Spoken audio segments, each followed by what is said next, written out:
नमस्कार दोस्तों। क्या कभी आपने सोचा है कि पिछले 10-11 साल के अंदर देश में क्या क्या कुछ घटित हुआ है जिसको हम साहेब का तथा कथित अमृत काल बोलते हैं। दोस्तों, उस अमृत काल में देश ने क्या क्या देखा है। दोस्तों, जब से नरेंद्र मोदी की सरकार आई है, आप अगर उन घटनाक्रमों को देखेंगे तो आपको पता चलेगा कि देश के अंदर क्या क्या घटा है। नरेंद्र मोदी जब सरकार बनाकर आए तो वादे कई तरह के थे।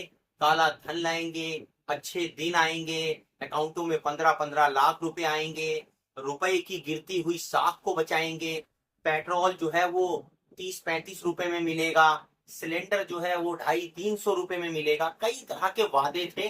हालांकि आज उन वादों को कोई याद नहीं करता है दोस्तों, लेकिन उसके बदले में जनता को मिला क्या, आइए वो देखते हैं। तो दोस्तों, सबसे पहले जनता को मिला नोटबंदी का तोहफा।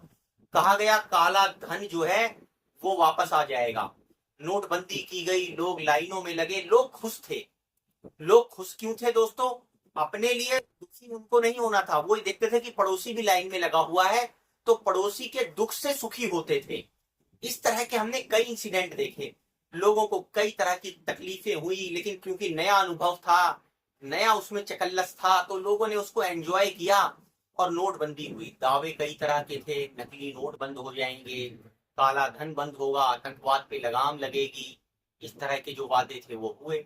अब वो वादे होने के बाद दोस्तों, वास्तव में वो कितने खरे उतरे वो आप सभी जानते हैं। काला धन बढ़कर स्विस बैंकों में 3 गुना हो गया। आतंकवाद पर तो कुछ बोलना ही बेकार है, क्योंकि जो पहलगाम की घटना है वो आप जानते ही हैं।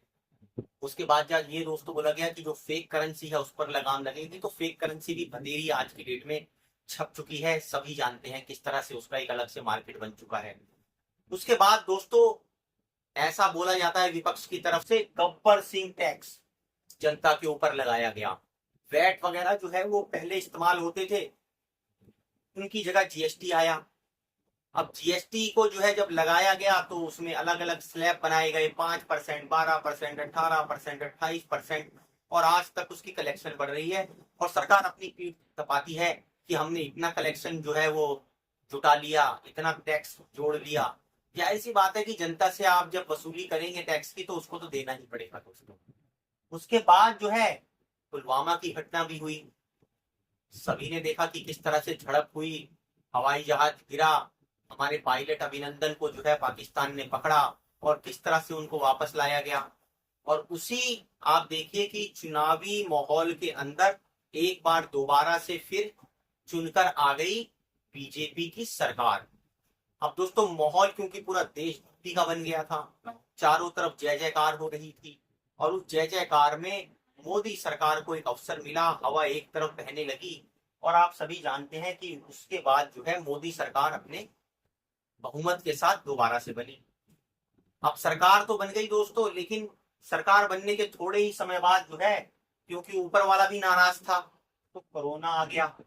कोरोना आ गया तो घर में बंद हो गए लोग बाग, काम धंधे चौपट हो गए, रोजी रोजगार चौपट हो गए, बीमारी से बेइंतहाशा लोगों की मौत हुई, सैकड़ों लाखों लोग मारे गए बीमारी से।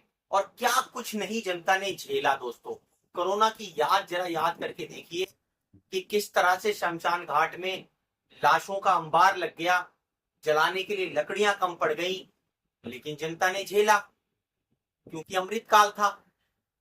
उसके बाद दोस्तों, पहलगाम की भी घटना हम सभी जानते हैं कि किस तरह से आतंकवादी आते हैं, टूरिस्टों को मारते हैं और उसके बाद लापता हो जाते हैं। पाकिस्तान से झड़प होती है और उसके बाद जो है उस झड़प को सीज फायर का अचानक नाम देकर रोक दिया जाता है। ट्रंप अपनी पीठ थपथपाते हैं कि मैंने भारत और पाकिस्तान का युद्ध रुकवा दिया, और अपने लिए शांति और नोबेल प्राइज मांगने लगते हैं।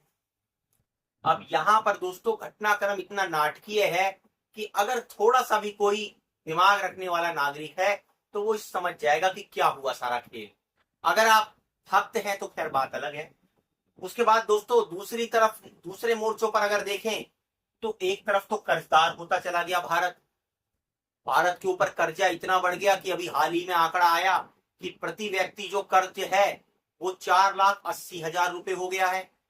तो इसमें भी बुलंदियों को छुआ, भारत ने तरक्की करी, विकास इतनी तेजी से अपनी गति की तरफ भागा कि कर्ज भी उसी गति से दोस्तों चढ़ता चला गया।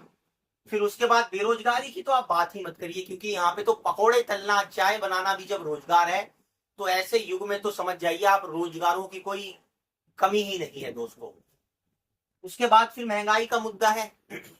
अब महंगाई के मुद्दे की बात क्या करें, क्योंकि ये सरकार तो कह के आई थी कि जैसे रुपया गिरता है, प्रधानमंत्री की जो है वो इज्जत भी वैसे वैसे गिरती चली जाती है। तो आज रुपया डॉलर के मुकाबले कहां पर आ रखा है, ये आप सभी जानते हैं। और यूरो को तो सेंचुरी पार करा दिया है। जो यूरोपियन कंट्री का यूरो है, वो 1 यूरो 100 रुपए के ऊपर हो गया है दोस्तों। तो उम्मीद करते हैं कि आने वाले समय के अंदर डॉलर को भी उसका विकास दिया जाएगा, उसको भी उसका सही हक मिलेगा, और देखते हैं कहां तक पहुंचता है वो भी दोस्तों। अब फिर उसके बाद जो है एक और चुनाव आयोग, उसने कहा भाई हम क्यों पीछे रहे, तो बिहार में एक और चमत्कार करने के लिए जो है वो चुनाव आयोग आ गया सरकार की तरफ से, जो है कि चलो ठीक है, अब एक यही कार्रवाई कर देते हैं, SIR प्रोग्राम चला दिया। विपक्ष कह रहा है भैया वोटबंदी कराने के चक्कर में है, क्योंकि हमने इनकी घपलेबाजी पकड़ ली महाराष्ट्र में और हरियाणा में, किस तरह से इन्होंने घपलेबाजी चुनाव में कर कर वो जो है जीत लिया, फर्जी तौर पर वोटरों को जोड़ रहे हैं, काट रहे हैं, उसका जो है घपलेबाजी करके अपने चुनावों को जीत ले रहे हैं। अब बिहार में क्योंकि वो पकड़ा गया, तो अब जो है वो सीधे तौर पर उसको करने लग गए। विपक्ष आरोप लगाता है कि भैया वोटबंदी हो गई, मामला अब सुप्रीम कोर्ट में चला गया है। अब देखते हैं कि फैसला क्या होता है। अब देखने वाली बात यह है कि दोस्तों इतना सब झेलने के बाद अब आगे और क्या होगा, क्या कोई विश्व युद्ध वगैरह भी कांड दोस्तों हम लोगों को अपनी आंखों से देखना पड़ जाएगा, क्या कोई और बड़ा युद्ध, कोई महामारी या कोई भूकंप वगैरह अगर कुछ रह गया, क्या उसके हालात भी बन सकते हैं। तो भगवान से यही आशा करते हैं कि अब जो है आने वाले दिन भारतीय जनता के सुख, शांति, समृद्धि, रोजी रोजगार से भरपूर हो, ताकि उनका जीवन जो है वो हंसी खुशी से बीत सके। ऐसी आशा करते हुए दोस्तों मैं अपनी वीडियो यहाँ पर समाप्त करता हूँ। और दोस्तों आप सभी से आशा करता हूँ कि आप कमेंट कर इस वीडियो पर अपने विचार जरूर रखें और हमारी वीडियो को लाइक और सब्सक्राइब भी करें।